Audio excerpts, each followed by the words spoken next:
Ito po ay 3.7 hectares na po. Ayan. Palito po ito ng bakod.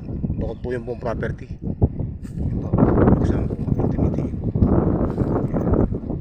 3.7 hectares.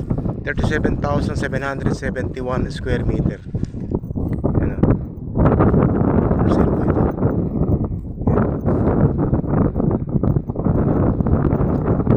Masino po yung area. Ayan, meron mga gate. Sama po namin si Madam. Ayan. Mashallah. 3.7 hectares.